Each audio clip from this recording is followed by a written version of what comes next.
उम्मीद है आप तमाम स्टूडेंट्स खैर वाफियत से होंगे।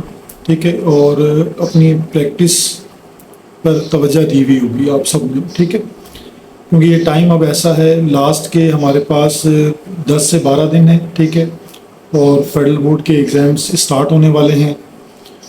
और सेकेंड ईयर मैथ का पेपर, पहला पेपर आपका 2 मई को आ रहा है। और हमारी जो सारी तवज्जो, सारी मेहनत है वो अपने इस एक पेपर को लेकर है। ठीक है, कि ये अगर एक पहला पेपर आप बहुत अच्छा अटैम्प्ट करते हैं, ठीक है, तो आपका खुद कॉन्फिडेंस जो है वो बहुत बेहतर हो जाएगा।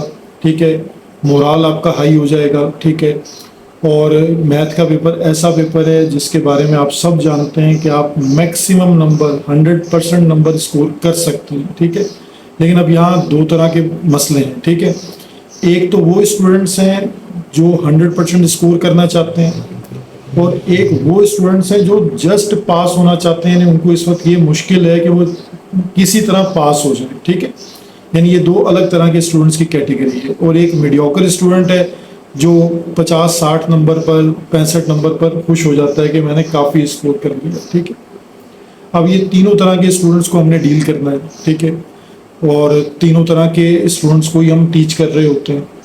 अब जो सबसे अच्छा स्टूडेंट है जिसने इस वक्त बुक को कंप्लीट कर दिया है, यानी जो फेडरल बोर्ड की जो बुक पढ़ाई गई वो केपीके बुक थी। ठीक है, वो ये बुक है जो आपने इस वक्त केपीके की बुक थी जो आपने तैयारी कर ली, जिसमें आपके पास 12 चैप्टर्स। ठीक है, अब इसमें आप कैसे ग्रिप करते हैं, यानी आपने चैप्टर वाइज तैयारी करनी है।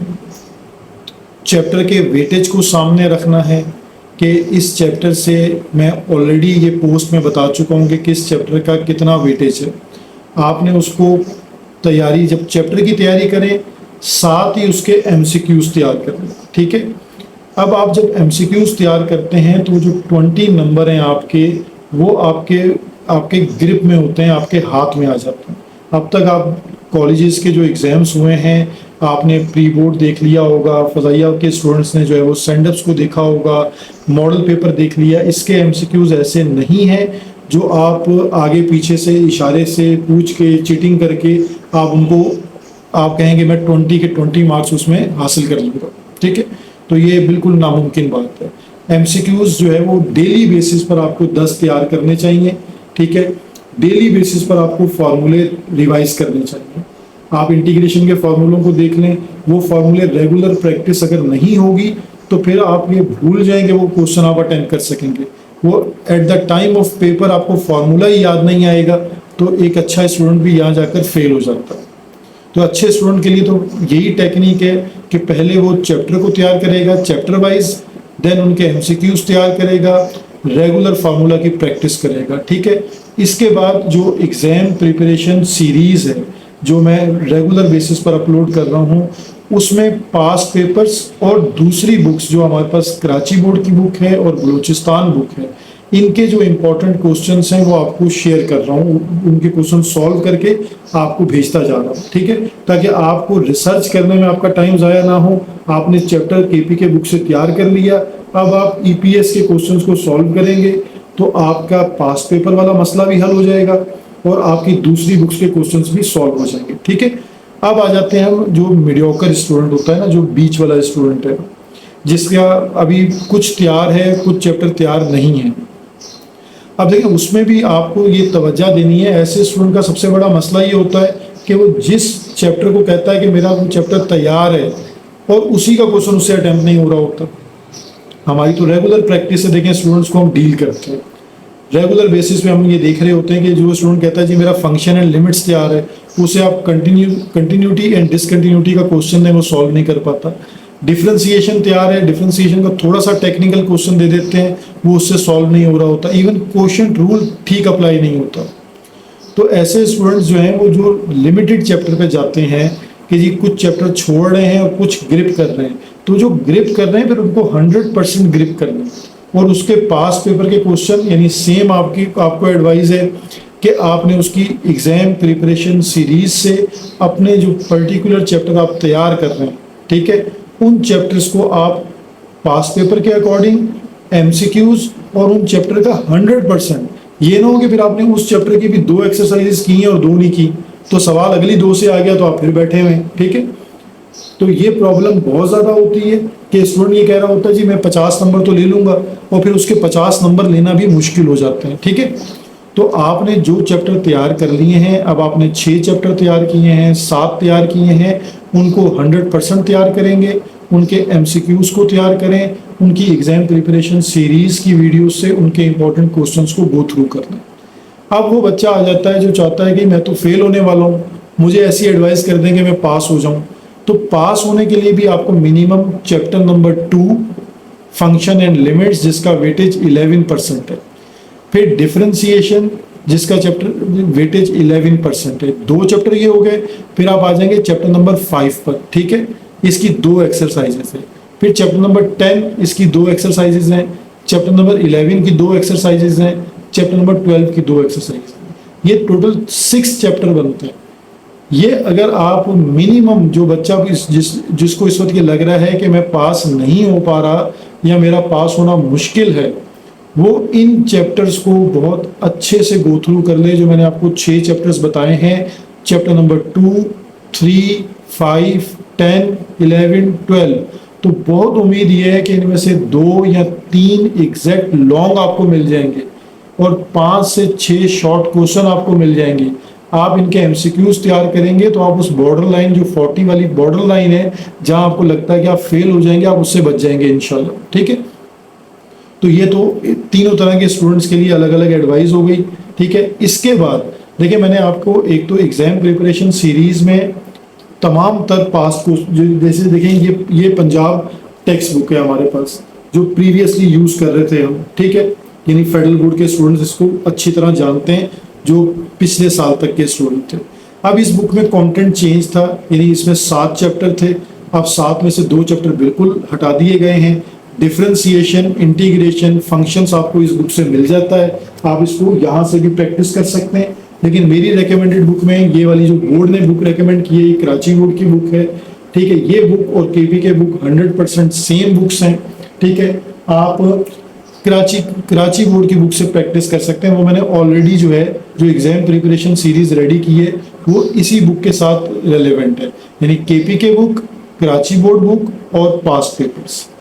तो अगर जो जिस तरह के भी स्टूडेंट हैं, जिसने मुकम्मल तैयारी की है, जिसने कुछ चैप्टर छोड़े हैं 1 या 2, और जो सिर्फ इस मिनिमम फेल होने वाली पोजीशन पर बैठा है, वो सब अपनी जो तैयारी है उसके बाद उस चैप्टर के एमसीक्यूज जो ऑलरेडी आपके साथ शेयर कर चुका हूँ सॉल्व्ड हैं, जिसमें पास्ट पेपर के एमसीक्यूज हैं, प्री बोर्ड के एमसीक्यूज हैं, मॉडल पेपर के एमसीक्यूज हैं और हर चैप्टर के एमसीक्यूज हैं, ठीक है।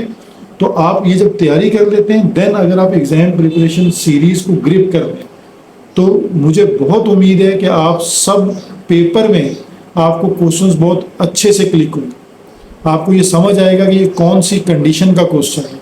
फिर आपको मैंने टेस्ट बना के दिया है, टेस्ट 1, और अब आपको टेस्ट 2 और टेस्ट 3 मिल जाएगा। ये मैंने और ज़्यादा क्वेश्चन जो और पेपर्स में रह गए थे उनको गैदर कर दिया है, ठीक है। तो ये मेरा ख्याल है अराउंड आपके पास 100 से ज़्यादा क्वेश्चन बन जाएंगे एग्जाम प्रिपरेशन सीरीज में, जो इम्पोर्टेंट प्लस पास्ट पेपर है और देन चैप्टर है। तो इसके बाद मजीद कोई प्रैक्टिस नहीं है, सिर्फ फार्मूला लर्निंग आपको याद करनी है। अब आखिरी बात जो आपसे बहुत ज़रूरी है, जो हम पेपर चेक करते हैं ना, जब ज़रा अब इतने सालों से हम एक पेपर को जब चेक कर रहे हैं, तो पेपर करने का भी देखें एक तरीका है। एक तो हमेशा क्वेश्चन करने चाहिए नोन मेथड्स, यानी फेमस मेथड। आप ऐसे मेथड से क्वेश्चन करें जो उस मतलब क्वेश्चन तो उससे ठीक हो रहा है, ठीक है, लेकिन वो बुक का मेथड नहीं है या बहुत शॉर्टकट तरीका है, तो इससे आपके नंबर नहीं मिलेंगे पूरे, क्योंकि क्वेश्चन में नंबर आपको मिलते हैं रूब्रिक से। रूब्रिक क्या होता है? स्टेप्स, यानी एक क्वेश्चन को सॉल्व करने के जो मिनिमम स्टेप्स हैं वो आपको करने हैं। अब स्टूडेंट पेपर करते हुए क्या करते हैं कि पहले बहुत बड़ी बड़ी राइटिंग में सॉल्व करते हैं, फिर उनको अंदाज़ा होता है कि अच्छा अब तो क्वेश्चन तो बड़ा था, तो फिर वो बीच में लाइनें लगा के जिगजैग और सांप बना बना के क्वेश्चन करते हैं। अब कॉपी आपकी स्कैन होती है, ठीक है। अब ये फेडरल बोर्ड से रिलेटेड बात हो रही है कि जब वो कॉपी स्कैन होती है तो कुछ हिस्सा कभी ऐसा होता है कि स्कैनिंग में नहीं आ रहा होता, ठीक है, या वो बहुत लाइट हो जाता है, ठीक है, या उसकी प्रेजेंटेशन बहुत ख़राब होती है, उसको अंडरस्टैंड करना मुश्किल हो जाता है, ये सब चीज़ों से आपके नंबर कटते हैं। आपने राइटिंग स्किल देखें, आपने जो पेपर करना है ना, अब आपने पेपर की तैयारी कर रहे हैं, तो आपको क्या करना चाहिए, कुछ पेन ब्लू या ब्लैक जिनसे आप पेपर करेंगे उनको अपने लिए रेडी कर लें, ताकि एक जैसी राइटिंग के अंदर, एक जैसी प्रेजेंटेशन के साथ, और बच्चे फार्मूला नहीं लिखते, फार्मूला लिखना है, फार्मूले में वैल्यूज पुट करने के भी नंबर है। ये भी रूब्रिक का एक हिस्सा है कि अगर एक बच्चे ने एक डिजायर क्वेश्चन, जो क्वेश्चन था उसका रेलेवेंट फार्मूला, रिलेटेड फार्मूला लिखा है, उसमें वैल्यूज पुट की हैं, तो ये भी रूब्रिक का हिस्सा और इसके नंबर है। तो हमेशा स्टेप्स को फोकस कीजिए। अब मैंने जो आपको नए टेस्ट दे रहा हूँ उनमें मैं स्टेप्स बता रहा हूँ, ठीक है, कि आपने इस क्वेश्चन को इन स्टेप्स के साथ सॉल्व करना है, और वो मेथड बता रहा हूँ जो हमारे मतलब पर्टिकुलर फेमस मेथड्स हैं, जो हम चाहते हैं कि स्टूडेंट इस मेथड से क्वेश्चन को करें, ठीक है। ये मैं एज चेकर आपको बता रहा हूँ चीज़ें। अब उसके बाद जब प्रेजेंटेशन भी हो गई, जहाँ डायग्राम्स बनाने हैं, लेकिन पेंसिल से डायग्राम बनाकर एट दी एंड आप उसको डार्क कर दें, क्योंकि स्कैनिंग में पेंसिल से बनी हुई जो तस्वीर आ रही होती है, फिगर होती है, वो बहुत लाइट हो जाती है, तो उसके ऊपर भी आप जो है वो ब्लैक से जो है उसको थोड़ा सा डार्क कर सकते हैं, ठीक है। ये एक दूसरा वीक एरिया है जहाँ नंबर कटने का चांस होता है। ग्राफ हमेशा बिल्कुल साफ सुथरा बनाइए, पहले पेंसिल से बना लें, ठीक है। जब एक्यूरेसी आ जाए फिर उसको आप डार्क कर दें, चाहे पेंसिल से ऐसा डार्क कर दें कि वो जब स्कैन होता है तो आपको क्लियर हो जाए, क्योंकि आपके पास पेपर में एक लिमिटेड स्पेस है, उस स्पेस में आपने क्वेश्चन करना है। तो आप ट्रायल नहीं करेंगे कि पहले ट्राई कर लेते हैं, गलत हो जाएगा तो फिर काट के नीचे छोटा सा कर देंगे, ठीक है, स्टेप्स कम कर देंगे, तो इससे आप अपने नंबर्स को खुद लॉस करते हैं। तो प्रेजेंटेशन पर भी इन 10 दिनों में आपने तवज्जो देनी है, ठीक है। जब आप क्वेश्चन सॉल्व करेंगे तो उसका फॉर्मूला लिखेंगे, जहाँ आंसर आता है एटलीस्ट उसको हाईलाइट कर दें, रिजल्ट की हेडिंग बनाते हैं, ठीक है। फॉर्मूले मेंशन हो गए, रिजल्ट आ गया, और हमेशा एक अलाइनमेंट में क्वेश्चन कीजिए। इक्वल के स्टेप्स के बाद इक्वल के स्टेप्स चल रहे हैं और step to step question solve होना चाहिए। आपने एक स्टेप यहाँ कर दिया, एक राइट साइड पे कर दिया, एक लेफ्ट साइड पे कर दिया, कहीं से कैंसिलेशन कर दी, तो ये सेकेंड ईयर के स्टूडेंट का पेपर इस तरह नहीं होता, ठीक है। तो आपको थोड़ा सा मतलब अब मैच्योर प्रैक्टिस की तरफ जाना चाहिए, ठीक है। तो होपफुली मैंने तमाम तरह की बातों को क्लियर कर दिया है, ठीक है। बाकी आप लोग जो है वो मैसेजेस कर रहे हैं, मैं उसकी बहुत कोशिश कर रहा हूँ, इंतहाई फास्ट ट्रैक पे आपको रिप्लाई भी कर रहा हूँ, ठीक है, और आपसे कोऑर्डिनेट भी कर रहा हूँ ताकि किसी तरह की प्रॉब्लम में आप ज़्यादा देर स्टक ना हो, ठीक है। कॉपी प्रेजेंटेशन आपको बता दी, ग्राफ भी बता दिया, ठीक है। और बाकी अगर कोई इसके अलावा चीज़ रह गई हो और आपने पूछनी हो तो वो आप मुझे मैसेज कर दें, ठीक है। मैंने व्हाट्सअप नंबर भी आपसे शेयर किया हुआ है। अच्छा, अब कुछ पास्ट पेपर शेयर कर सकता हूँ आपसे, वो मैंने एक व्हाट्सअप चैनल बनाया है, ठीक है, ताकि उस पर मैं आपको जो है वो उसकी PDF भी शेयर कर दूँगा, ठीक है। तो उस चैनल को ज्वाइन कर लें, तो मैं उस चैनल पे आपसे जो मेरे पास पास्ट पेपर बहुत सारे प्रीवियस मौजूद हैं तो वो शेयर करूँगा, आप उसमें से रिलेटेड क्वेश्चन देखकर और भी प्रैक्टिस कर सकते हैं, ठीक है। Thank you.